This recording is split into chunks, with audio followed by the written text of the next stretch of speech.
Empecemos.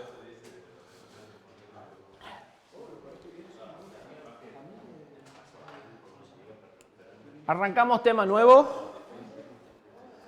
Tema que tiene cierta complejidad, así que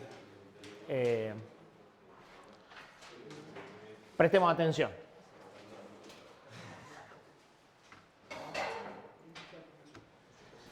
¿Cómo vamos con el cronograma? Levemente atrasado. Este tema lo deberíamos de haber empezado teóricamente el miércoles pasado. Pero no es muy grave, así que por ahora... Dos, más o menos. Una clase. A ver, más o menos 2 horas no es problema. ¿De dónde pueden leer esto? Algunas cosas las pueden leer de cualquier libro de arquitectura de computadoras, pero es muy probable que les sobre información.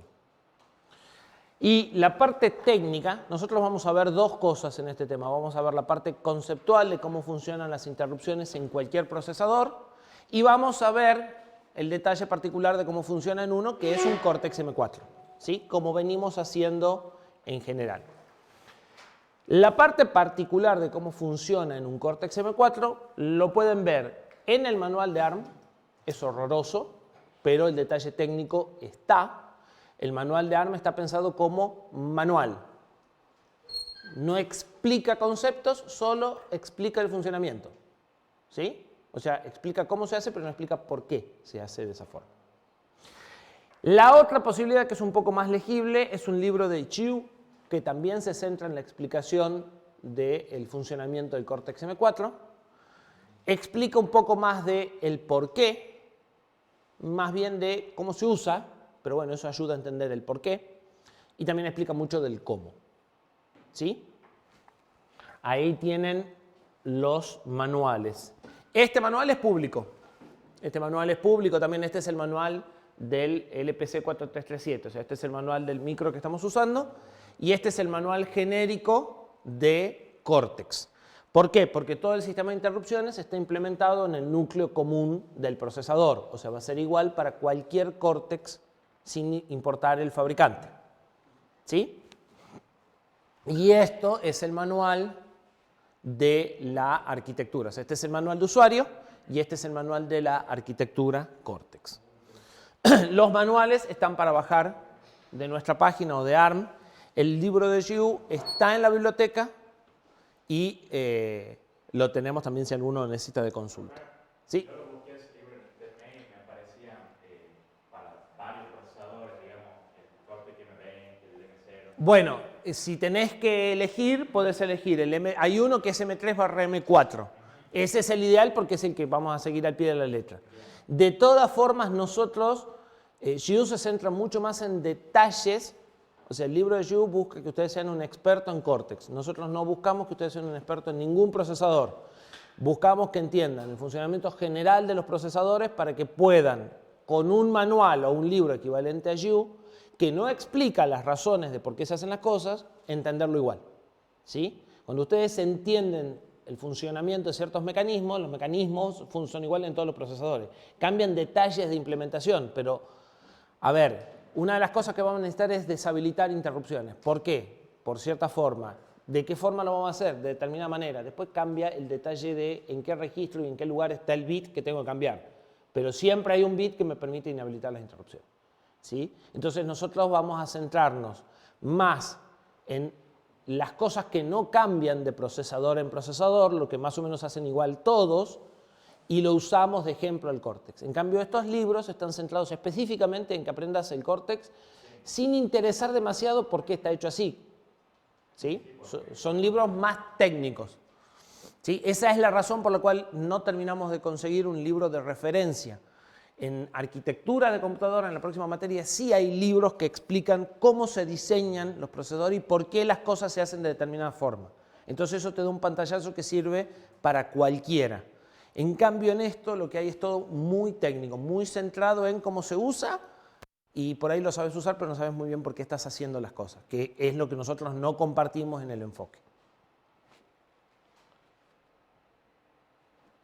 Bien, nosotros ya habíamos visto algo de esto en la introducción. ¿Cómo manejamos nosotros una interrupción en la vida real? La vida real es, supongamos que ustedes están estudiando por el parcial y alguien llama por teléfono. ¿Sí? ¿Qué sucede? No. Cuando vos mirás el teléfono, dice Movistar. Bien. Entonces, no es tan así. Primero que nada, ustedes se supone que están haciendo algo. Aunque no estén haciendo nada, están haciendo algo. ¿Sí? Están ejecutando una tarea. Y durante ese proceso, reciben un pedido de interrupción, que es físico. El pedido de interrupción es físico. Alguien les pega un grito, alguien levanta la mano en la clase, alguien suena el teléfono, ¿sí? Pero hay una señal física que llama la atención. Instintivamente, ¿se puede ignorar el pedido de interrupción? Concepto importante. Instintivamente ustedes evalúan prioridades. Definen si lo que están haciendo es más importante que lo que le están pidiendo hacer o no. En general, no van a poder ignorar esto indefinidamente. ¿Sí? Lo que pueden hacer es postergarlo. El pedido va a quedar ahí latente. En el caso de una llamada de Movistar para venderles algo, sí, la pueden ignorar y no pasó nada. Pero en el caso de que, no sé, su madre les pida que hagan algo, ustedes pueden decir, no, ahora no, pero el algo lo van a tener que hacer después en general igual. ¿Sí? Entonces, ustedes pueden decidir si atienden o no a la interrupción. Si no la atienden ahora, en algún momento probablemente la van a atender. Sí puede suceder también que cuando la atendan, ya sea tarde, ya no sirva para nada atender la interrupción. ¿Sí? Eso también puede suceder. Si van a atender, en muchos casos, o casi normalmente, de alguna forma dicen que van a atender. Por lo menos es algo que yo reniego mucho con mis hijos, nos llaman y no dan señal de vida. Ya voy, o no, estoy ocupado, no puedo ir. ¿Sí? Pero de alguna forma deberían de señalizarle al resto su decisión. ¿Sí? Y depende de lo que estén haciendo, es más visible o no, pero tienen que guardar de alguna forma el estado de lo que están haciendo para poder retomarlo. A veces lo guardan en la cabeza simplemente, pero por ejemplo si están leyendo un libro, van a poner una marca, un señalador en el lugar en el que esté para que sea más fácil encontrar después qué es lo que estaban haciendo. ¿Sí? Si están usando algo manual, lo van a dejar en determinado lugar donde lo puedan encontrar.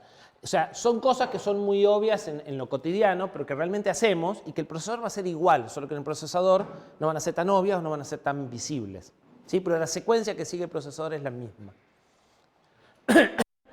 Entonces, una vez que guardamos el estado de la tarea, empezamos a hacer lo que la interrupción nos haya pedido, suponiendo que la atendemos, por supuesto, que es el camino más complejo, porque si no la atendemos, se acabó acá. No la voy a atender y sigo, ya está, no pasó más nada. Pero si la voy a atender, tengo que entrar en todos estos procesos.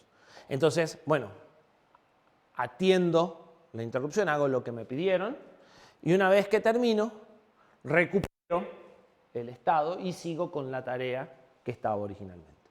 ¿Sí? Esa secuencia sigue cualquier procesador. Bueno, sí, continúa con la tarea original.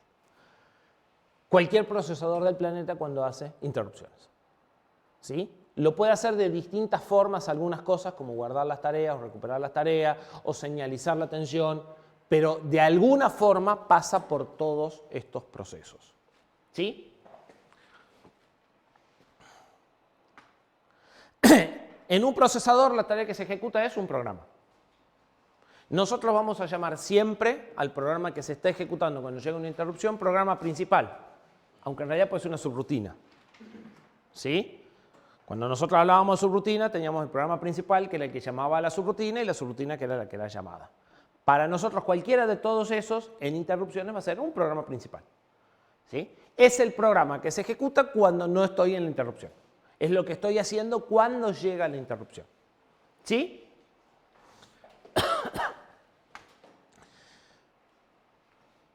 Por ejemplo, una impresora que ya imprimió lo que necesitaba y pide más datos.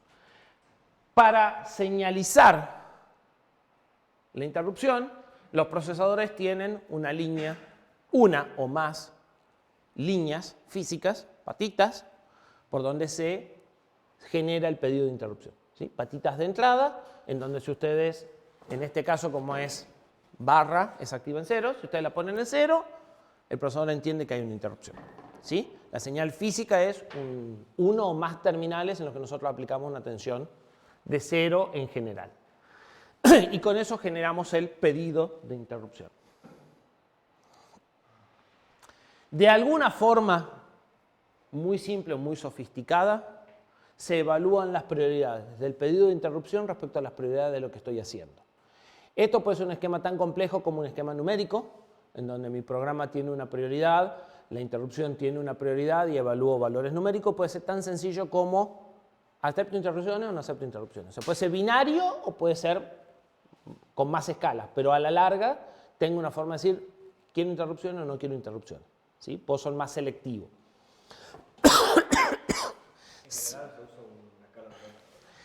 Depende de la época. Este bicho era sí o no. Este bicho tiene escalas.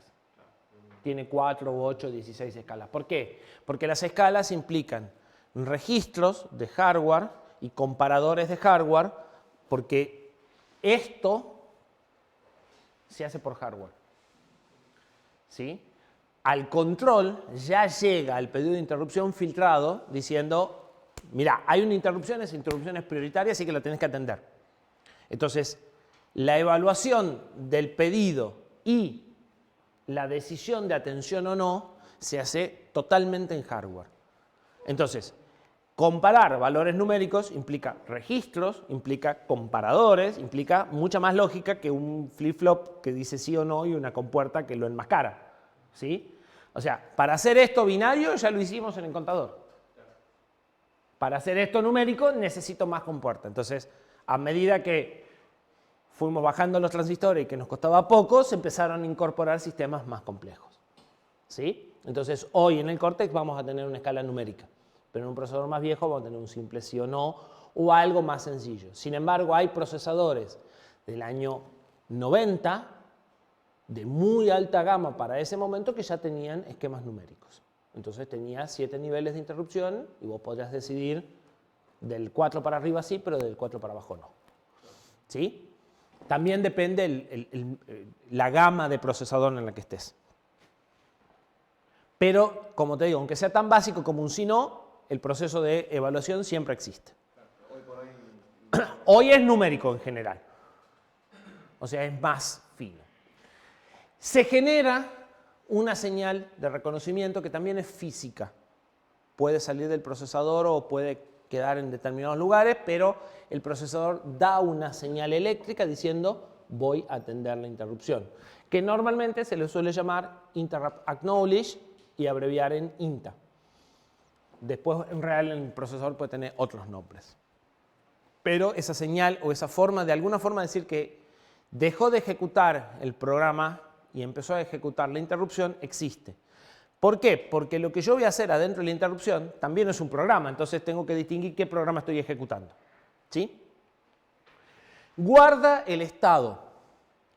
Guardar el estado implica como mínimo ¿qué?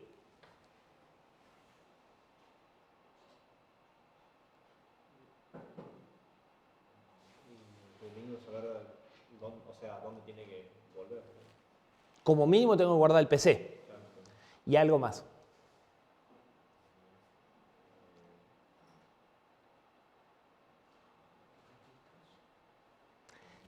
A la larga tengo que guardar todo. ¿Sí? Tengo que guardar los registros y tengo que guardar las banderas. Porque acá no vale lo de las subrutinas de que, bueno, la uso, no la uso. Yo no sé cuándo van a llegar las interrupciones. Las interrupciones son, por definición, asincrónicas y lo vamos a machacar mucho. El programa principal nunca sabe cuándo va a llegar la interrupción. Entonces no se puede preparar. La interrupción tiene obligatoriamente que dejar todo tal cual estaba, si no el programa no va a andar. ¿Sí? Entonces, se guarda el valor del PC y de todos los registros. Se puede hacer automáticamente o se puede hacer algunos automáticamente y otros por software. Hay cosas mínimas que se tienen que guardar automáticamente. ¿sí? A nivel máquina de estado finito que implementa el control del procesador. Y algunas es optativo. Algunos procesadores guardan todo y vos como software no tenés que hacer nada, y otros te dicen, mira, yo te guardé lo mínimo elemental, vos guarda el resto. ¿Sí? Normalmente se inclinan por esa opción. El procesador guarda por hardware solo lo que es mínimo, que ya vamos a discutir qué es, y el resto le corresponde a ustedes guardarlo, igual que hacemos en las subrutinas. Aquí, guardar el estado no es optativo. ¿Sí? A diferencia de la subrutina donde podíamos elegir, era recomendable, pero podíamos elegir, acá no podemos elegir. Atendemos la interrupción.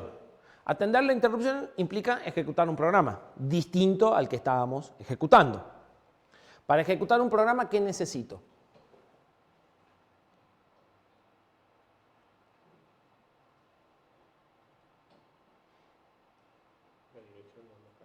Lo que se llama el entry point, la dirección de la primera instrucción del programa. Una vez que le di la dirección de la primera instrucción, él solito va instrucción tras instrucción, y si hay salto, perfecto. Pero necesito la dirección de la primera instrucción. A eso lo van a encontrar en la literatura como entry point, o punto de entrada a un código. Entonces, para atender la interrupción, necesito saber dónde está la primera instrucción de la rutina que atiende la interrupción. Para eso hay distintos mecanismos que vamos a ir viendo, pero de alguna forma determina dónde está la primera instrucción. A partir de que determinó dónde está la primera instrucción, vuelve a ejecutar un programa. ¿Sí? Desde el punto de vista del funcionamiento del procesador es como que se acabó la interrupción. Estaba ejecutando un programa, cambió, guardó el estado, determinó dónde empezaba el nuevo programa y empieza a ejecutar el programa. ¿Sí? Claro, si hay otra interrupción, ese sería el programa principal. Ni más ni menos. Si hubiese otra interrupción, eso sería como el programa principal, si es que vas a admitir interrupción y anidada, que ya lo vamos a ver. O sea, si vas a admitir que cuando estás hablando por teléfono te pidan otra cosa en el medio. O sea, que abrir una bandera para decir, che, ya me interrumpieron. Ya vamos. También lo puedes hacer con esto. La que llegó es más importante que la que estoy haciendo. Y si no, habrá una bandera. Pero de alguna forma, de vuelta, vuelvo a prioridades entre lo que estoy haciendo ahora y la nueva que llega. ¿Sí? ¿En la secada de la interrupción es siempre positivo o también? En la ACK en general sí es siempre positivo. Si no hay ACK, no lo entendés. Porque en realidad, no es, o sea, normalmente vos las interrupciones acá no es que no las atendés. Lo que haces es decir, primero voy a atender esta, o después voy a atender esta, o la voy a atender cuando termine lo que estoy haciendo. Y hay un estudio que es parte de lo que vamos a hacer de, bueno, vas a demorarte, pero cuando me atiendas, ¿todavía me sirve? Porque no, o sea, en un sistema razonablemente bien diseñado, vos tenés que atender las interrupciones dentro del plazo al que el dispositivo le sirve. O sea, vamos a poner el ejemplo. Un ejemplo fácil para ver interrupciones es que ustedes levanten la mano y hagan una pregunta. ¿Tiene sentido que yo te diga, espérame que termine lo que estoy hablando? No tiene sentido que te diga, espérame, y no te la conteste, y se acabó la clase y no te contesté, ya no te sirve. ¿Me entendés? Entonces, en general, en un sistema completo, cuando vos ves el pantallazo completo, vos no vas a atender una interrupción, pero no la vas a atender en este momento, la vas a atender más adelante y todavía al dispositivo le sirve. O sea, va a haber dispositivos que pueden esperar más y dispositivos que pueden esperar menos, y va a tener que conjugar eso para que todo como conjunto funcione. Que les asignás a cada dispositivo, ni más ni menos. Por eso que le digo que empieza fácil, el tema se va enredando, porque después cuando querés que todo funcione bien, empezás a tener que conjugar varias cosas. Bien. La rutina puede guardar parte del estado, ya lo habíamos dicho, hace todo lo que tenga que hacer, recuperará el estado que ella guarda. Normalmente lo que se guarda por software se recupera por software, lo que se guarda por hardware se recupera por hardware. ¿Sí? Y al terminar con una instrucción especial, puede no ser tan especial, ya vamos a ver, pero con una instrucción especial le dice al procesador, terminé la interrupción y recupera el estado que vos habías guardado. Y eso hace que vuelva a continuar con la ejecución del programa inicial. Si ustedes se fijan, no hay demasiada diferencia entre esto y una subrutina. De hecho, podrían pensar que las interrupciones son llamadas a subrutinas disparadas por la línea de hardware int. Y vamos a ver que comparten la forma, buena parte de la forma de guardar el estado, recuperar el estado, continuar y demás, ¿sí? O sea, esta parte y esta parte van a ser muy parecidas. En nuestro procesador, incluso las rutinas de interrupciones van a terminar con la misma instrucción que terminan las subrutinas. En otros procesadores no, en otros procesadores hay una instrucción específica, por algunos detalles que vamos a ver, ¿sí? Pero entonces, conceptualmente, una interrupción es como llamar a una subrutina, pero en lugar de que la llaman ustedes desde el programa, se llama por un evento externo que llega por la patita de interrupción. Bien, vamos un poquito más en detalle. Esto es mi programa de usuario, ¿sí? El programa principal. La interrupción llega, si esto es un t, que es lo que demora en ejecutar setdiff, un cuarto de t después de que empecé a ejecutar el div. ¿En qué momento empiezo a evaluarla a la interrupción? ¿En el medio de la instrucción o al final? No puedo dejar instrucciones por la mitad. ¿Sí? Estamos de acuerdo. Y una instrucción demora lo suficientemente poco como para decir, mira, terminemos la instrucción que estoy por lo menos. Entonces, todos los procesadores van a completar, o sea, la interrupción no va a llegar nunca entre una instrucción y otra. Va a llegar siempre en el medio de una instrucción. Todos los procesadores van a completar la instrucción en curso y van a atender la interrupción o van a empezar el proceso de atención de interrupción al completar la instrucción en curso. ¿Sí? Nuestro procesador tiene instrucciones cortitas, 2, 3T, pero hay procesadores, como los que tiene esa máquina, cuyas instrucciones pueden demorar cientos de T. Y ya esperar hasta el final de la instrucción puede no ser menor. ¿Sí? En general será un problema que tendrán que atacar decidiendo qué instrucciones usan. No suele tener solución ese problema. En general, un poquito antes de finalizar la instrucción, el procesador va a mirar los pedidos de interrupción pendientes. Podría haber más de uno. Va a evaluar la prioridad de lo que estoy haciendo con todos los pedidos pendientes y va a decidir si entra en el proceso de atención de interrupción o no. O sea, si reconoce la interrupción o no. Si reconoce la interrupción, va a generar la señal de acknowledge, va a guardar el estado del CPU, por lo menos una parte, va a cargar el PC con el entry point y a partir de acá va a empezar a ejecutar instrucciones como de costumbre. O sea, esto lo hace el control. Es como un fetch especial. Una vez que completó esto, de guardar el estado por hardware, por la máquina de estados finitos, y cargar la dirección de la rutina, empieza a hacer fetch de code y execute como de costumbre, y lo que está ejecutando es un programa distinto. Al final, ¿sí? Acá habrá alguna forma de señalarle que terminamos una rutina de servicio. Nosotros vamos a usar la misma instrucción que para las subrutinas y sin embargo no va a ocurrir lo mismo que ocurre con las subrutinas. ¿Por qué? Porque en este punto hay que recuperar el estado que se guardó acá. Entonces, esto no es una vuelta común de subrutina. Este estado que se guardó automáticamente se tiene que recuperar automáticamente durante la vuelta. Y las subrutinas no recuperan estado durante la vuelta, solo el PC. ¿Se entiende? Entonces, vamos a ver que el Cortex usa un truco para acá usar como si fuera una subrutina. Pero en realidad, este paso 7 es distinto del de una subrutina, igual que esto es distinto de la llamada a la subrutina. Después la ejecución adentro sí es lo mismo. ¿Sí? Y la diferencia básicamente es guardar el estado y cargar el PC en la entrada y recuperar el estado que guardaste acá en la salida. Bien.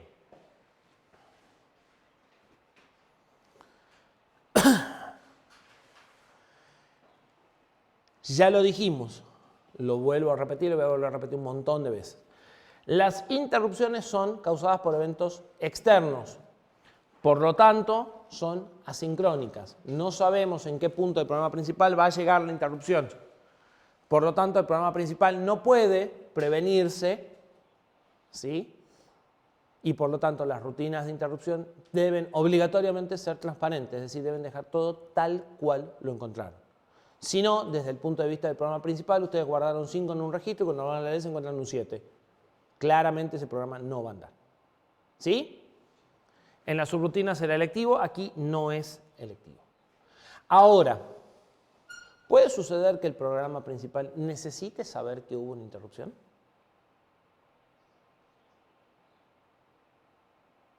O sea que mientras estaba ejecutando alguien lo interrumpió y volvió. Claro, y que el programa necesite saber que eso ocurrió. Y puede ser que sí, digamos, porque capaz que cambia algo del programa principal. No, espera. Yo dije que el programa necesite saber, no que vos hiciste mal la rutina y le rompiste algo al programa principal. ¿Se entiende? O sea, a nivel funcionamiento, el programa principal necesita saber que hubo una interrupción.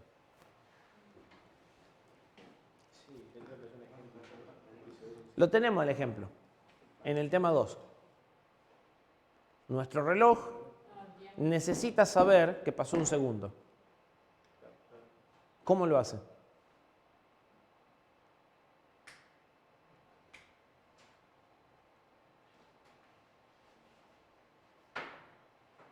Los voy a mandar a repasar el tema 2.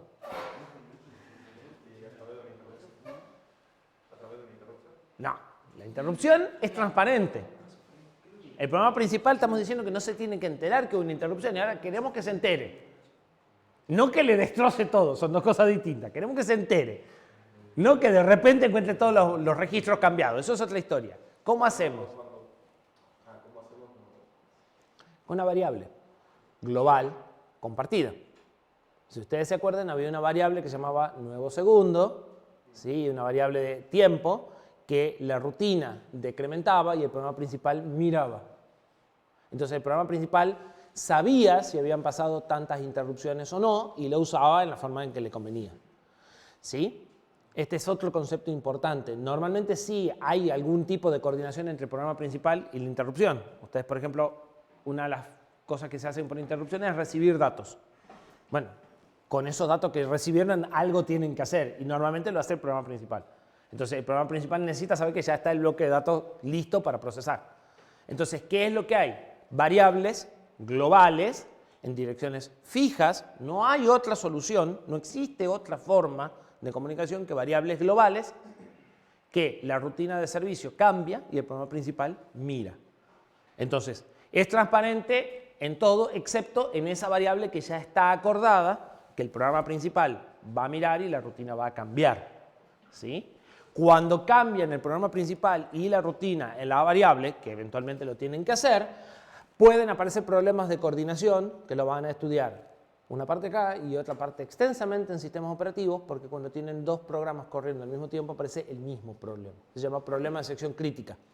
Se van a divertir mucho en sistema operativo con eso. Entonces, ¿la interrupción puede cambiar la variable global? Las que acordamos cuando diseñamos que puede cambiar. ¿Sí? O sea, cuando vos, de nuevo, cuando ves el esquema completo, hay una variable global o dos variables globales que la rutina de interrupción cambia, que el programa también cambia, en las cuales pones especial cuidado. Todo el resto no lo tiene que cambiar. ¿Sí? O tratás de que lo compartido sea lo menos posible. Bien.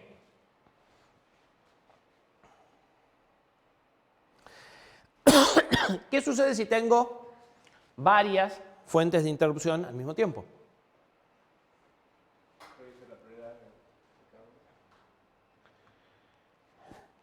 A ver, tengo varios problemas. El primer problema es cómo las conecto al CPU. ¿Sí? Si tengo varias fuentes, tengo que tener varias entradas. O no. O no. Después tengo que identificarla. O sea, para nosotros a nivel personal es muy fácil distinguir si te están llamando o si está sonando el teléfono. Pero para el procesador no necesariamente es tan fácil. ¿Sí? ¿Y qué pasa si llegan más de una al mismo tiempo? ¿Y qué pasa si llega una antes de que haya terminado con la otra? Que son problemas distintos. ¿Sí? Las soluciones a esto suelen ser las mismas, pero el problema es diferente. Inevitablemente algo voy a tener que hacer para saber que atiendo, ¿sí? Y para que esto sea predecible. No pierdan de vista que todo lo que nosotros hacemos tratamos de que sea determinístico, o sea, que se pueda predecir a ciencia cierta cuál es el resultado, que no haya factor de azar de por medio, ¿sí? Entonces, bueno, tendremos que poner prioridad o algo por el estilo, no podemos tirar la moneda, ¿sí? Pero sí es importante que quede claro que son dos problemas distintos, que lleguen dos interrupciones juntas a que llegue una interrupción cuando todavía no terminé de atender otra, ¿sí? Bien, empecemos por el principio. ¿Cómo conectamos múltiples fuentes de interrupción a un procesador? En general, así. En general, el procesador tiene una sola patita para pedir interrupciones. Y esa patita es activa en nivel bajo, es decir, acá lleva la rayita. Como esa patita es activa en nivel bajo, si estas salidas son de colector abierto, vamos a dibujarla acá, porque ya los perdí. Esto es int. Así.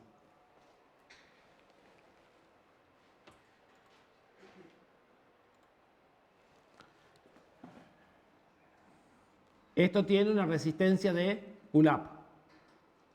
¿Para qué sirvió una resistencia de pull-up? El mismo tema 2 que nos repasaron. ¿Qué hacía esta resistencia de pull-up? ¿Acá qué hay? BCC más 5. Así como está.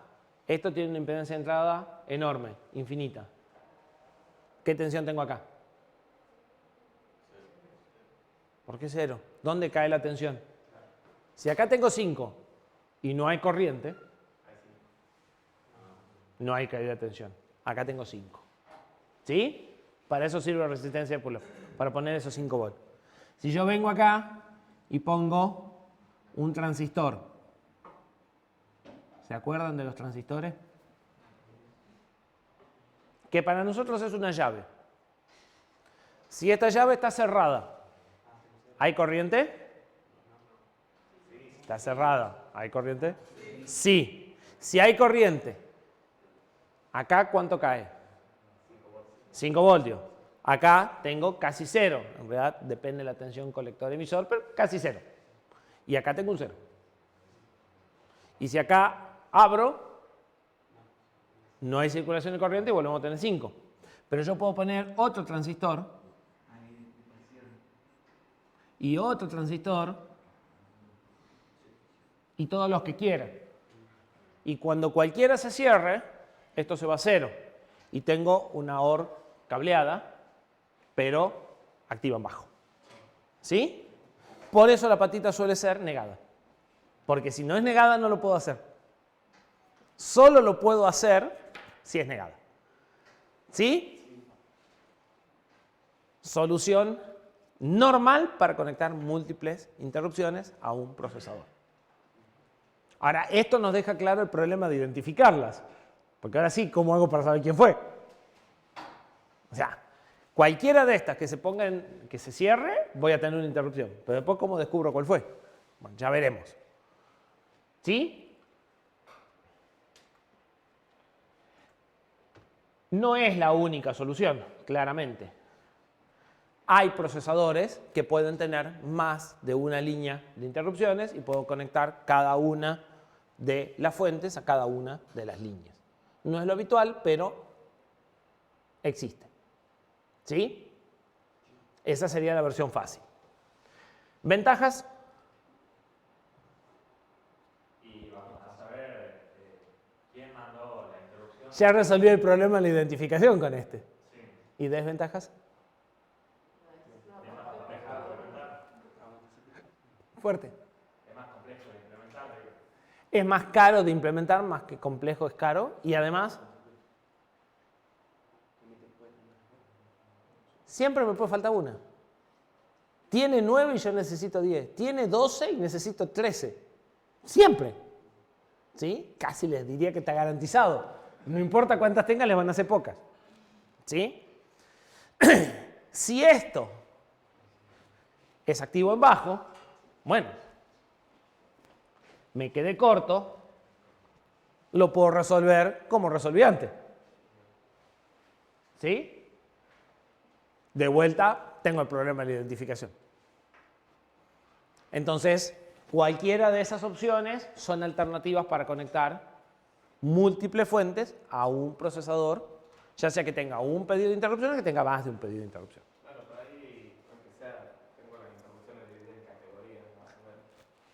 Podría suceder, vamos a ver algunos casos, en los que en realidad a veces por ahí hasta ni te interesa demasiado distinguir quién fue. ¿Sí?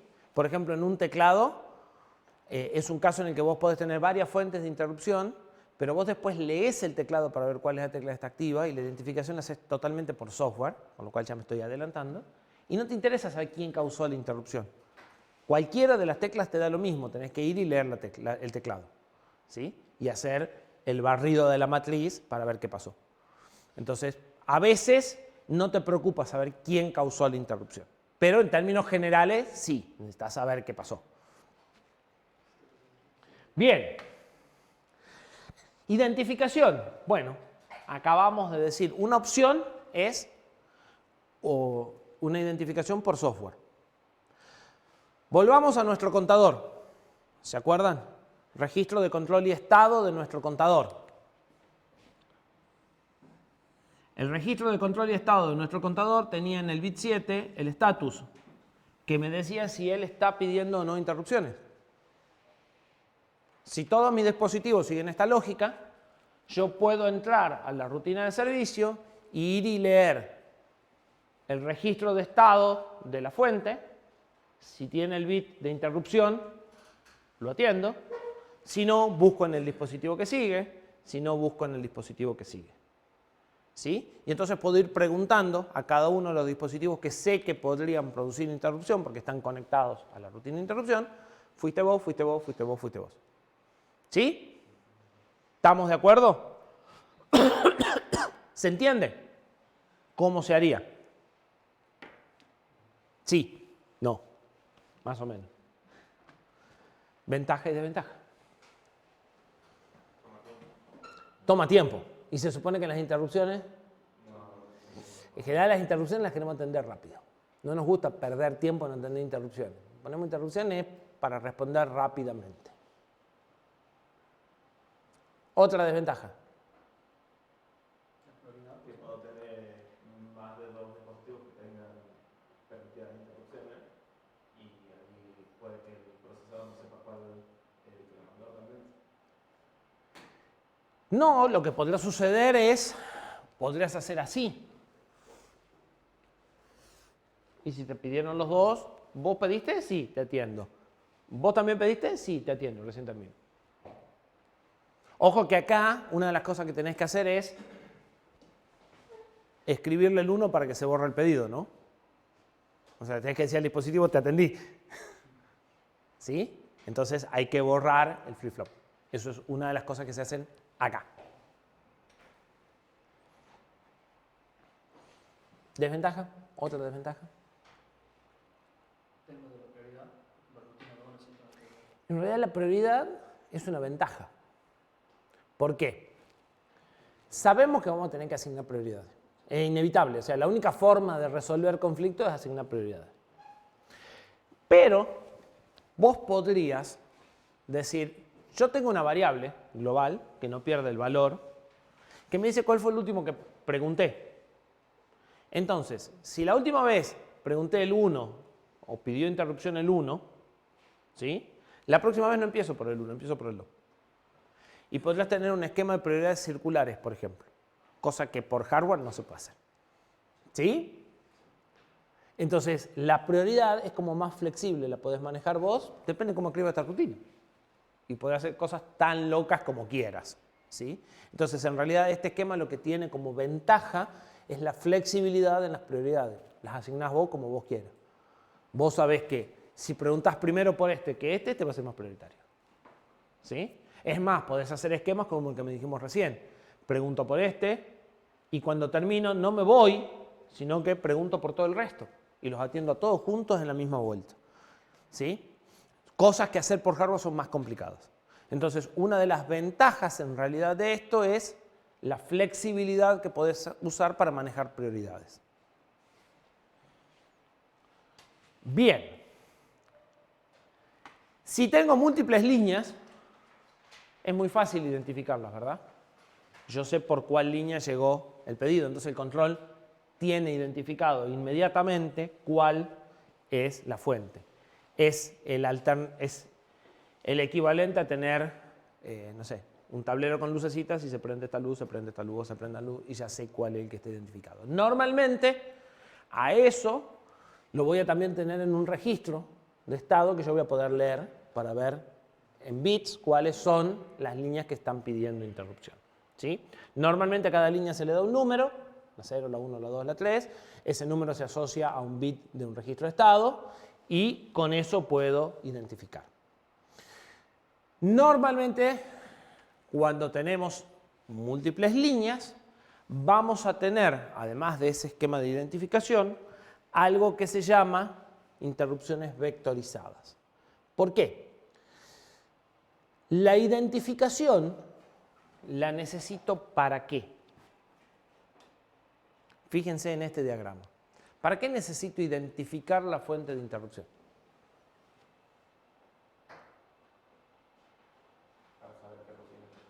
Para saber qué rutina implementar. Como acá nosotros dijimos que siempre que llega una interrupción voy a una misma rutina, entonces es esta rutina la que ejecuto cada vuelta y de acá voy derivando. Cuando tengo múltiples líneas o cuando tengo mecanismos de identificación por hardware, el procesador va a hacer este proceso y directamente me va a dar varios puntos de entrada para cada subrutina. Y me va a decir, si es la fuente 1, directamente voy a la rutina 1, pero por hardware, o sea, cuando él determina qué rutina va a ejecutar, ¿sí? Ya directamente hace esta o esta. Entonces, ¿qué necesito? Un vector de direcciones para decirle, cuando la entrada es 0, acá. Cuando la entrada es 1, acá. Cuando la entrada es 2, acá. ¿Sí? Entonces, ¿qué tengo? Tengo varias líneas, pero por hardware.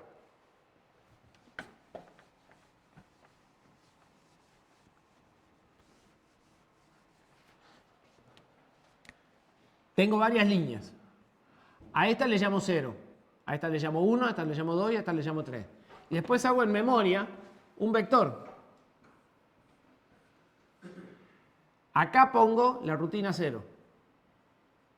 O sea, la dirección de esta primera instrucción. Acá la 1, acá la 2, acá la 3. Y el procesador dice, bueno, si es esta, busco acá. Si es esta, busco acá. Si es esta, busco acá. Si es esta, busco acá. ¿Sí? Entonces tengo el famoso vector de interrupciones.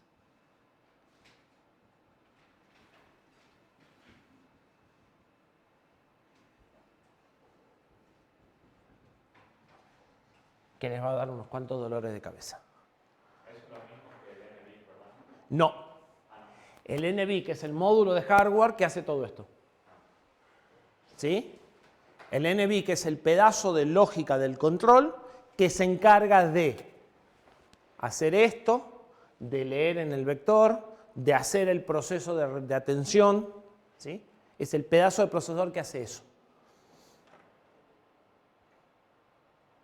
Y esto se llama interrupciones vectorizadas.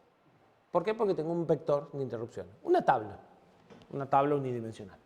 ¿Sí?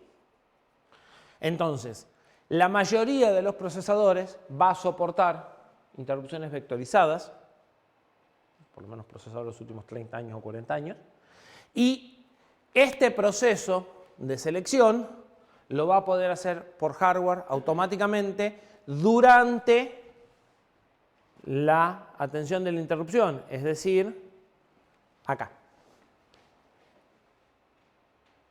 Él automáticamente acá va a identificar la fuente de esta forma o de otra, que ya vamos a ver, y con la identificación va a determinar qué entrada del vector tiene que usar para atender a esa interrupción. ¿Sí? Eso es una interrupción vectorizada. Y en ese punto la identificación se tiene que hacer por hardware. Nosotros por ahora estamos viendo como única alternativa a la identificación por hardware múltiples líneas, pero en un ratito vamos a ver una solución que va a combinar una sola línea e identificación por hardware. Bien. Desventajas de las múltiples líneas ya habíamos dicho. Del esquema vectorizado.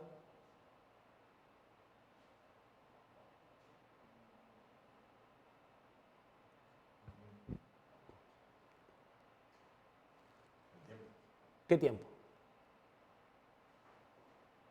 ¿A dónde se guarda cada rutina? Cada rutina en memoria de programa. ¿El vector va variando?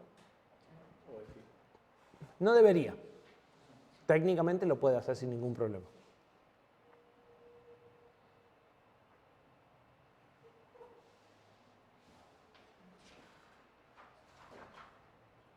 ¿Puede ser que ella demora hasta que recorre el vector hasta que llega al 10? No necesita recorrerlo. Ah, ¿no? No, porque si es la 3 va y busca el 3. No hace falta recorrer el vector. Claro. Si vos sabés dónde empieza y sabés cuánto ocupa cada entrada, esto que empieza en 1000, cada entrada tiene 4. 3 por 4, 12 más 1000, 1012. Busca ahí.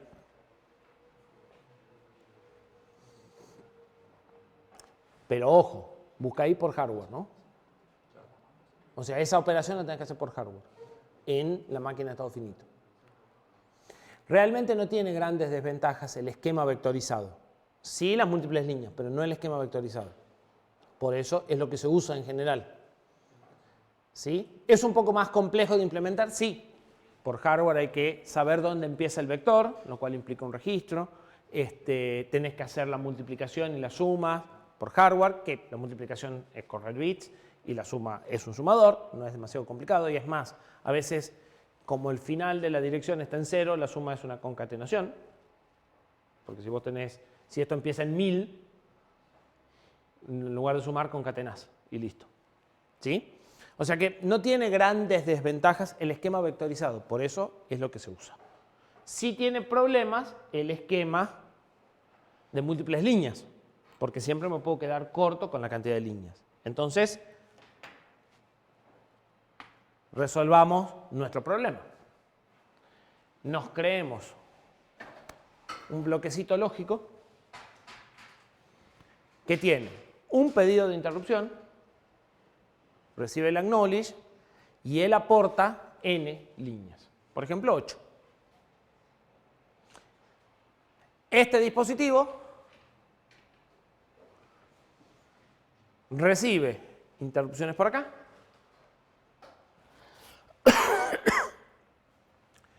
recibe prioridades por acá, y si las prioridades que tiene cada línea es mayor que la prioridad que tiene por acá, manda el pedido al procesador, y si no, lo filtra.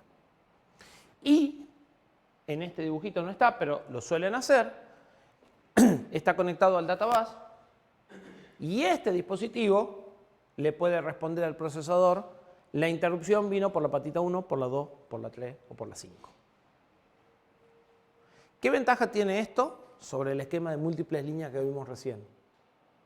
O sea, ¿por qué esto es mejor que poner eso adentro del procesador?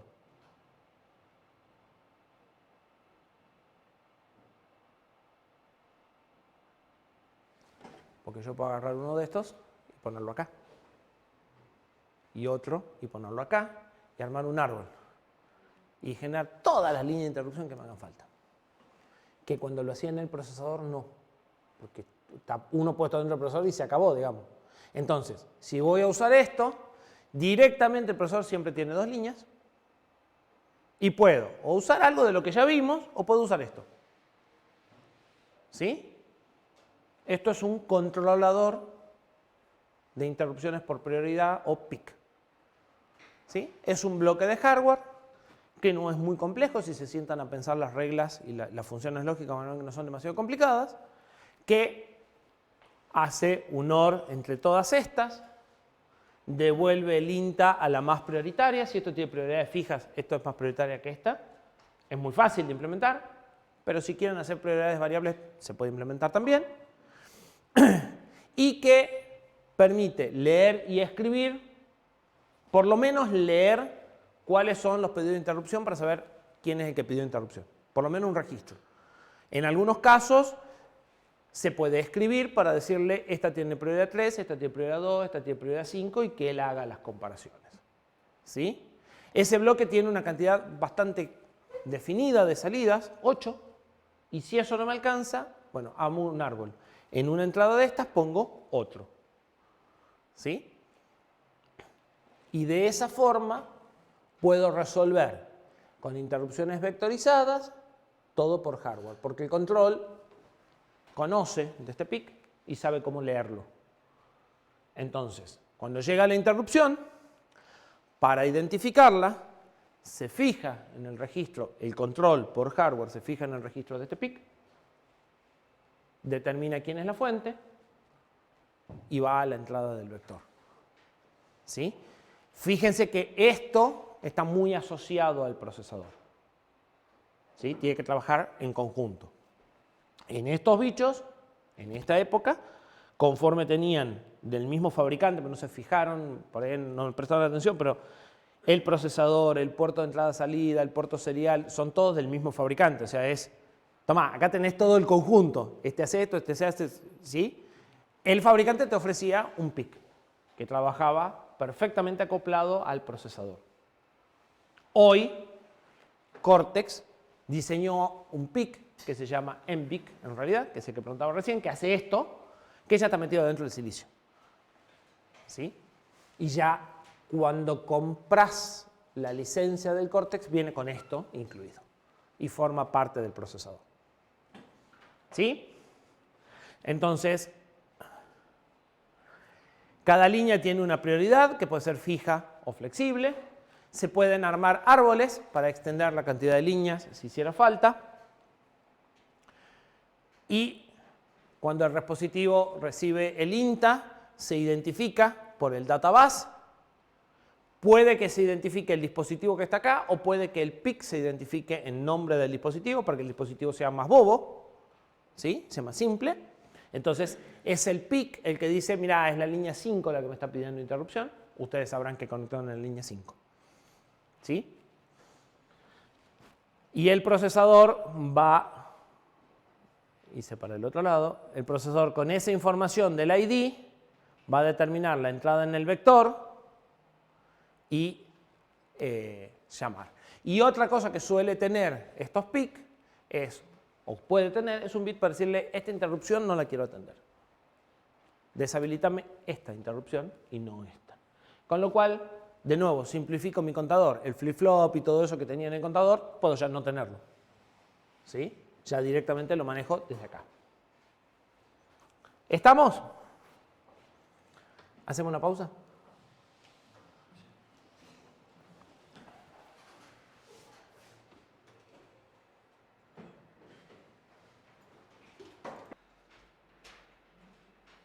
No me extraña que no haya promoción. Bien. Decíamos entonces que una solución a nuestro problema de múltiples líneas, una solución que se usa mucho, es construir este dispositivo externo al procesador que resuelve la parte de prioridades, resuelve la parte de enmascaramiento y que convierte una línea en múltiples líneas y que lo podría poner en un árbol. En el caso de Cortex,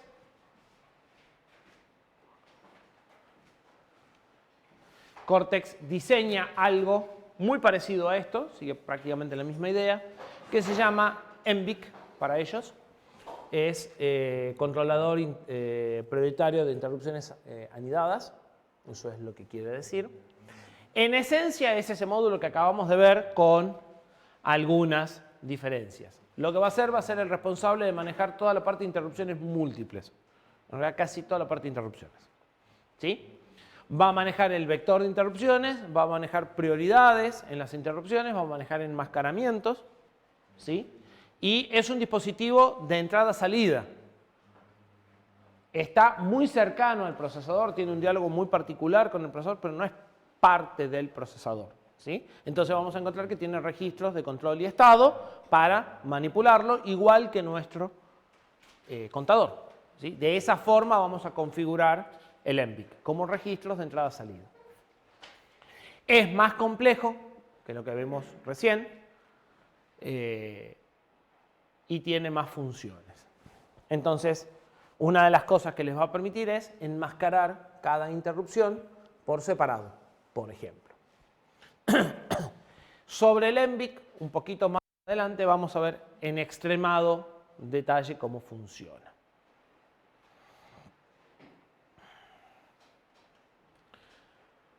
Bien, ¿qué es lo primero que vamos a encontrar en el MBIC? Lo que decíamos, podemos habilitar o inhabilitar cada opción por, ¿sí? Cada una de las patitas tiene un bit de habilitación o de armado, como prefieran. Si el bit está en 1, la interrupción está habilitada y entonces el bit que llega del dispositivo, el procesador lo va a tener en cuenta. MBIC lo va a tener en cuenta. Si está en 0, o sea, lo mismo que hicimos nosotros en nuestro contador con la compuerta que estaba a la salida del flip-flop. ¿Sí? Cada bit de entrada del MBIC tiene esto. Cada fuente de interrupción tiene un flip-flop de memoria. También, lo mismo que hicimos en el contador. Entonces, a la patita de interrupción del MBIC podría entrar un pulsito angosto, porque el MBIC tiene su propio flip-flop. ¿Sí?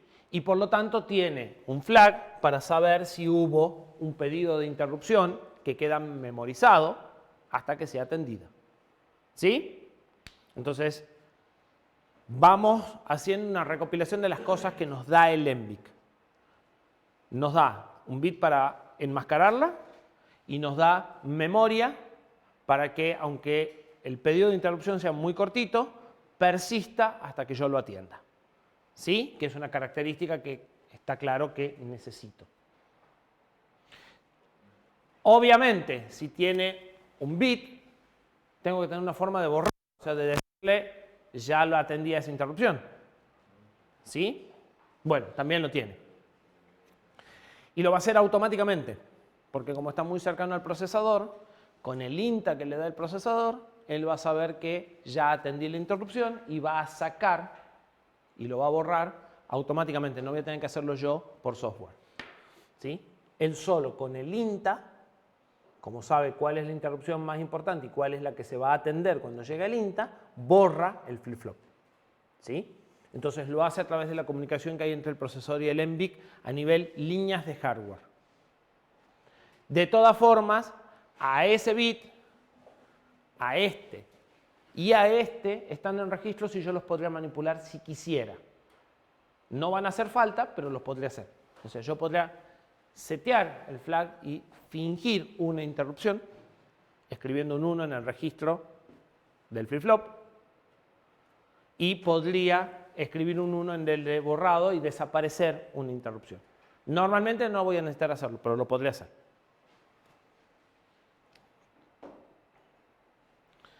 Cada dispositivo tiene una prioridad numérica. ¿Sí? Y esa prioridad numérica se evalúa con la prioridad del programa que estoy ejecutando. Con lo cual, mi programa actual también tiene una prioridad.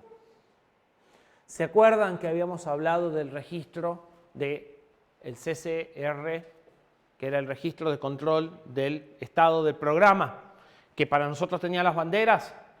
Adivinen qué más tiene. La prioridad del programa actual. ¿Sí? Entonces, en el registro de control del programa, ustedes van a poder decirle, mi programa tiene prioridad 3. Las interrupciones que sean menores a 3 no las quiero atender. ¿Sí? ¿Qué sucederá cuando llegue una interrupción de prioridad 5? ¿Cómo es la escala? ¿Creciente? No importa. Y va a analizar si... Perfecto. Es más importante. Y va a guardar el estado. Van por ahí. Va a guardar la prioridad de la interrupción en la prioridad del programa actual. Pero eso implica, ¿qué más? Que tengo que guardar esa prioridad que tenía antes para que cuando termine vuelva a la prioridad en la que estaba. ¿Se entiende? Entonces, ¿qué voy a guardar automáticamente? El PC, porque lo cambio, y el CCR también. Porque como estoy cambiando la prioridad, después tengo que recuperar la prioridad que tenía. ¿Y eso lo guarda en el registro? Ya vamos a ver dónde lo guarda. Pero cuando hablamos de que el programa guarda por hardware automáticamente algunas cosas, ¿qué es lo que tiene que guardar sí o sí? Lo que cambia. El PC cambia, siempre. Pero muchas veces el registro de prioridad también cambia. Y también lo tiene que guardar. ¿Sí? Entonces, cuando tenemos un esquema numérico, cuando llega una interrupción de cierta prioridad, el programa automáticamente asume la misma prioridad que la interrupción que estoy atendiendo, que se supone que es mayor que la que tenía hasta ese momento. Entonces tengo que guardar la que tenía, tomar la de la interrupción y cuando termino dejar de vuelta la prioridad como estaba. ¿Se entiende? ¿Sí? ¿Las banderas también las guarda? Las banderas no tendrían necesidad porque no las cambia. Como están en el mismo registro, sí las guarda. ¿Sí? Porque el CCR tiene las banderas y el de prioridad. Las banderas no tendría por qué guardarlas, las podrías guardar vos por software. Pero el de prioridad no, porque el de prioridad para cuando llegues a la rutina de interrupción ya está cambiado. ¿Sí? O sea, ya te encontrarías la prioridad de la interrupción, no la prioridad del programa que estaba antes. Entonces, lo tiene que guardar. Como están en el mismo registro, guarda el registro entero. ¿Sí? Pero por la prioridad y no por las banderas. Entonces serían 4 bits de prioridad. Son 8 bits de prioridad. Pero pueden no existir todos. Entonces nuestro procesador va a tener 3 bits de los 8 que existen. Sí, 3 y va a manejar 8 prioridades. Pero en el diseño en general podrás tener hasta 256 prioridades. Ya vamos por los detalles técnicos. Primero nos centremos en las cosas generales, ¿sí? Y después nos metimos en los detalles técnicos. En el Cortex, vos preguntabas, las prioridades son más bajas, más importantes. La prioridad máxima es 0 y la prioridad mínima es 7. ¿Sí? Pero es un detalle numérico. Además de tener un habilitador para cada interrupción, voy a tener, y esto también es común a todos los procesadores, un habilitador global. No me moleste nadie, porque lo que estoy haciendo es muy importante. Entonces, en lugar de ir dispositivo por dispositivo diciendo no, voy a poner un global y decir nadie. No estoy para nadie. El cartelito de no molestar en la puerta del hotel, lo mismo. Entonces, va a haber un bit, una bandera, que, ¿dónde va a estar? En el CCR, que es un habilitador global de interrupciones. Si esa bandera está en nuestro caso en 0,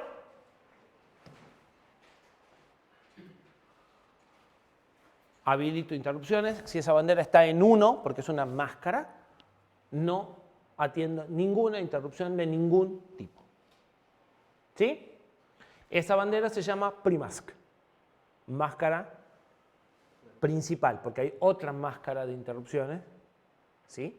Esto enmascara todas las interrupciones. Hay otra manera que enmascara las interrupciones y las excepciones, que ya vamos a ver qué son, pero son primas hermanas de las interrupciones. ¿Sí? Entonces, ese bit se llama PRIMASK.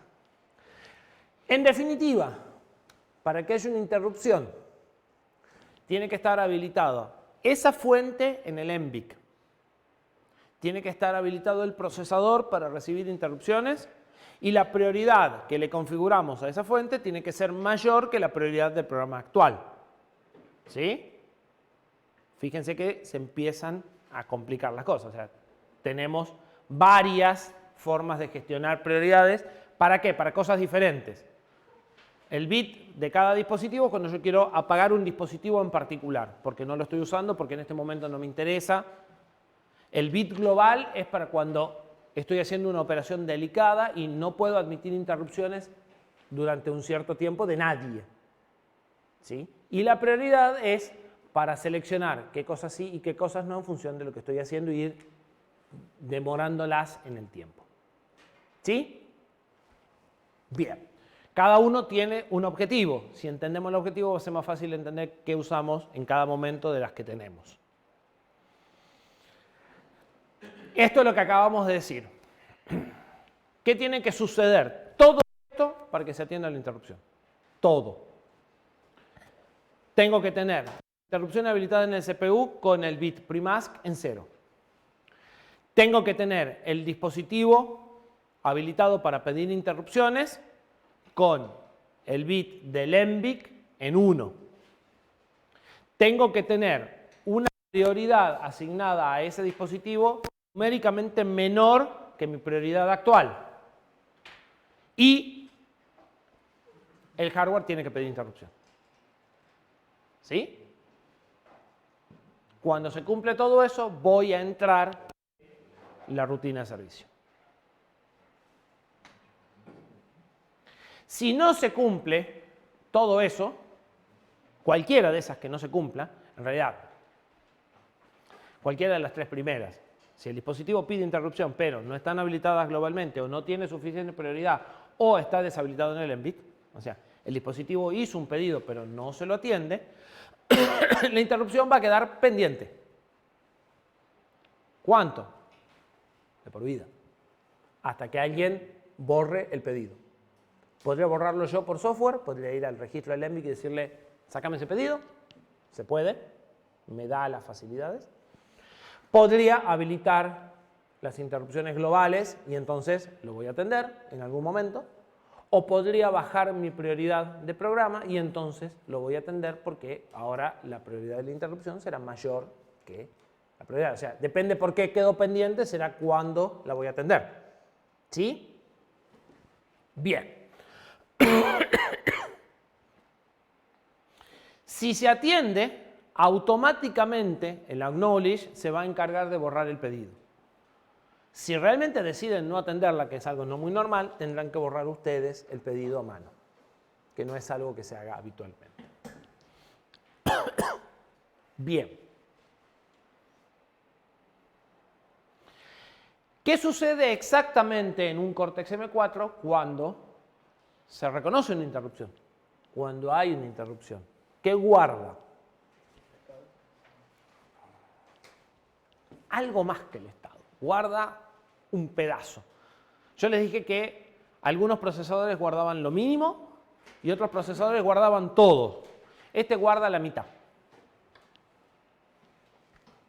Pero si leen en detalle, por ahí encuentran, por ahí se dan cuenta de por qué guarda lo que guarda. Guarda R0, R1, R2, R3, R12, LR, PC y PSR, que es el CCR, el Registro de Estado de Control de Programa. Eso es lo que guarda. Que no guarda R4 a R11 y este es 15, 14 y el 13. Esos no los guarda, eso los tendría que guardar yo. Es fácil, la lógica va por ahí, porque justamente los registros que guarda son los que no se conservan, digamos, los circuitos por ahí. Exactamente va por ahí. Al hacer esto, ustedes, ¿qué tienen que guardar en una rutina de servicio? Lo mismo que tienen que guardar en una subrutina. R4 a R11 y R13. Guarda los registros que ustedes pueden cambiar en una subrutina. Como él guarda los registros que ustedes pueden cambiar en una subrutina, lo que ustedes tienen que guardar en una subrutina es lo mismo que lo que tienen que guardar en una rutina de servicio. ¿Sí? Que es lo que no pueden cambiar libremente. En la rutina de interrupción, él se encargó de guardar lo que ustedes podían cambiar. Y en la subrutina lo pueden cambiar. Entonces, guarda esto para que el código de las subrutinas sea idéntico al código de las rutinas de servicio. No por ustedes que programan en Assembler, por el compilador de C.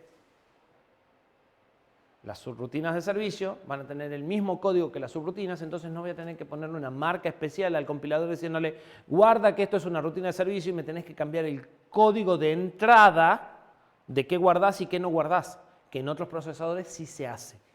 ¿Sí? En otros procesadores, al compilador hay que decirle, esto es una rutina de servicio, no es una subrutina cualquiera. Como es una rutina de servicio, tenés que guardar distintos registros de los que guardarías en una subrutina común. Este procesador hace esto para resolver ese problema. Ahora, ¿qué pasa? ¿Dónde se guarda esto? Hay un solo lugar donde se puede guardar eso. La pila. Cuando termine, o sea, muy lindo, guardo lo mismo que las rutinas de servicio, las subrutinas. ¿Con qué terminan las subrutinas? Más genérico, porque esto, supongamos que no llama a nadie, la rutina de servicio no llama a nadie. ¿Con qué terminarías una subrutina que no llama a nadie? No, la subrutina, no el programa principal. Con el BXLR, ¿sí? ¿Y qué pasa si haces BXLR habiendo todos estos push? Hay que hacerlos pop. Pero el BXLR no hace pop. Bien, ahí entra esto. Miren lo que hace con el LR. No solo cambia el PC con el entry point. Guarda en el LR, vos vas a hacer BXLR. En el LR guarda un número negativo. Un número no tiene ni pies ni cabeza. ¿Para qué? Para saber que está volviendo una rutina de servicio. Cuando vos hagas BXLR y él ve el LR, dice, ah, no, pará, esto no es un PC. No tengo que escribir esto en PC como haría habitualmente. Tengo que hacer pop de todo lo que dice push. ¿Se entiende? Entonces, desde el punto de vista software, vos pones BXLR exactamente igual y cuando el control lee el LR y lo quiere mandar al PC, dice, no. Esto en realidad es pop de todos estos registros. De esa pila recupera el PC, recupera el LR y entonces sigue el programa como estaba. ¿Se entiende? Todo eso es para que el compilador de C no distinga subrutina de rutina de servicio. Nada más que para eso. El comunicador de estado. Es una marca de estoy en una interrupción. ¿Sí? Entonces, ¿cómo sabemos que estamos en una interrupción? Mirando el LR. Si nosotros por software queremos saber si estamos en una interrupción o no, miramos el LR. El LR nos va a decir si estamos en una rutina de servicio o estamos en una interrupción. Porque fíjense que ustedes podrían llamar a la misma subrutina con un branch y ponerla como rutina de servicio. ¿Sí? Y con esto podrían distinguir. En el PSR no escribe la prioridad actual. Hace una trampa. Escribe la interrupción que estoy atendiendo. La prioridad la sabe porque sabe qué prioridad tiene esa interrupción. O sea, en lugar de decir el programa tiene prioridad 7 porque estoy atendiendo una interrupción de prioridad 7, dice estoy atendiendo una interrupción 25. Si quiere saber la prioridad, se fija en la prioridad de la interrupción 25. ¿Se entiende? A la larga, esto me está diciendo la prioridad también. Pero me da más información. No vale prioridad a la subrutina, a la dirección y ella sabe cuál es la prioridad. No solo eso, sé si estoy por anidado o no. Porque si yo ya estoy atendiendo una interrupción y llega una interrupción, estoy anidando. ¿Sí? Entonces, lo que guarda en el PSR es no la prioridad, sino directamente qué interrupción está anidando. Y la prioridad del programa principal, porque cuando no estoy atendiendo ninguna interrupción, ¿qué prioridad tengo? Lo puedo cambiar. lo voy a cambiar en un registro especial. ¿Sí? Si no estoy atendiendo interrupciones, voy a comparar la prioridad de la interrupción con la de ese registro. Y si estoy atendiendo interrupciones, voy a comparar la prioridad de la interrupción nueva con la interrupción que estoy atendiendo. ¿Sí? Pero conceptualmente, ¿qué está haciendo? Lo que habíamos dicho. Finalmente, después de que hizo todo esto, fíjense que lo primero que hace es esperar que complete la instrucción en curso. Una vez que hizo todo esto, pone en el PC el valor de la rutina de servicio correspondiente a la línea que haya producido la interrupción. Como el MVIC tiene múltiples líneas, es fácil identificar quién es la fuente. Con esa fuente determina la entrada del vector y de ahí toma y carga el PC. Entonces, esto es la forma real en la que el Cortex implementa ese globito que decía guarda el estado, carga el PC. ¿Sí? En el diagrama ese que vimos en la segunda, que está muy lejos para volver. Bueno, esto es como lo hace el Cortex. Otros procesadores lo hacen de otra forma, pero los pasos son más o menos los mismos. O sea, ¿Eso aplica para todos los Cortex o solo para el M4? Es una excelente pregunta. No estoy seguro si el M0 sigue los mismos pasos. Creo que el MVIC es general para todos los procesadores. Funciona más o menos igual para todos, pero no estoy 100% seguro.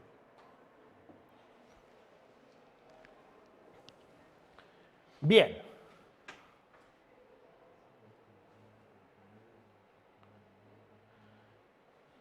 ¿Qué tiene que hacer la rutina de servicio? La rutina de servicio, una de las primeras cosas que tiene que hacer es decirle al dispositivo que está atendiendo la interrupción. Acá aparece un problema de, esta idea de una persona diseña el procesador y otra persona o otra empresa diseña los dispositivos y los conecta al procesador, tiene una consecuencia, si se quiere, indeseada. Dijimos que el MVIC, que es el que atiende las interrupciones o el que recibe, tiene múltiples líneas para pedir interrupción. Y esas líneas son bastante inteligentes. Ya tienen memoria, o sea, yo acá podría poner un pulso muy cortito así, como sería el de la salida del overflow directo, y el MVIC lo memorizaría, y tienen enmascaramiento. Pero ¿qué sucede? NXP y la mayoría de sus fabricantes ya tenían diseñado un contador como el que diseñamos nosotros, donde hay un registro de estado, hay un flip-flop, y el dispositivo tiene memoria y tiene un acknowledge. Y cuando conecto este dispositivo acá, tengo dos máscaras y dos acknowledge. ¿Sí? ¿Por qué? Porque el dispositivo estaba pensado para conectar a un procesador más bobo, entonces él tenía cierta inteligencia, y el MVIC está pensado para que le conecten un dispositivo más bobo y pone de vuelta la misma inteligencia. Resultado de eso, tengo que habilitar los dos para que ande. Y tengo que borrar los dos para que ande. Este se borra solo. Este no se borra solo. Este lo tengo que borrar yo. ¿Sí? Porque acá se acaba Cortex. Y Cortex no sabe qué hay acá. Más allá de que hay una línea que se pone en 0 para pedir interrupción, no sabe más.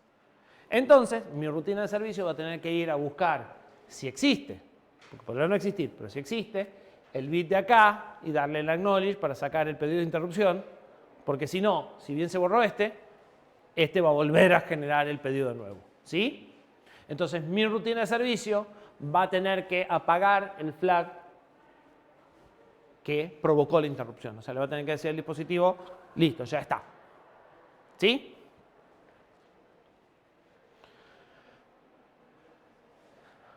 Deberá guardar los registros que use, que no hayan sido guardados. En general, tiene que ser una rutina muy compleja para que con el R0 o R4 no me alcancen.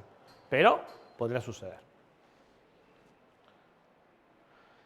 Eventualmente tendré que poner alguna variable global para decirle, mira, hubo una interrupción. En nuestro reloj, si es la interrupción número 1000, vas y descontás la de segundos transcurridos desde que apretaste la tecla, por ejemplo. ¿Sí? Todo esto dentro de la rutina de servicio. Nosotros ya vimos una rutina de servicio. ¿Qué nos faltaba? El detalle este, ¿sí? El detalle este. Pero básicamente, ¿qué es lo que hacíamos en la rutina de interactuar con el programa principal? Sí, ya lo vimos. Péguenle una repasada. Dar servicio a la interrupción. ¿Sí? Dar servicio a la interrupción en el caso de nuestro reloj es cambiar de display y hacer lo que tenemos que hacer. Muchas veces dar servicio a la interrupción es ir y leer un dato del dispositivo. Por ejemplo, en nuestro contador podría ser programar una nueva cuenta regresiva. ¿Sí? Nosotros podríamos poner el valor 10 en el contador, cuando llega a 0 produce una interrupción y entonces yo voy y cargo de vuelta el valor 10 o el valor 12 para hacer una cuenta regresiva diferente. ¿Sí? En el caso de nuestro reloj, como siempre es lo mismo, lo cargo una vez y no me preocupo, no tengo que hacer nada con el dispositivo. O sea, en el momento de darle servicio al dispositivo no tengo que hacer nada. Con borrar el flag ya está. ¿Sí? Pero en dispositivos de comunicaciones o demás sí tengo que hablar con el dispositivo y decirle, bueno, dame el dato, prepara el dato que sigue, toma el dato que vas a transmitir después. Restaurar todo lo que haya tocado. Y retornar, en nuestro caso, con la misma instrucción del fin de subrutinas. En otros procesadores no, con una instrucción específica. Ya vimos cómo hace el procesador para, a partir de lo que se guardó en LR, recuperar el estado y hacer el pop. ¿Sí? Bien. ¿Cortamos acá? Y esto recién empieza.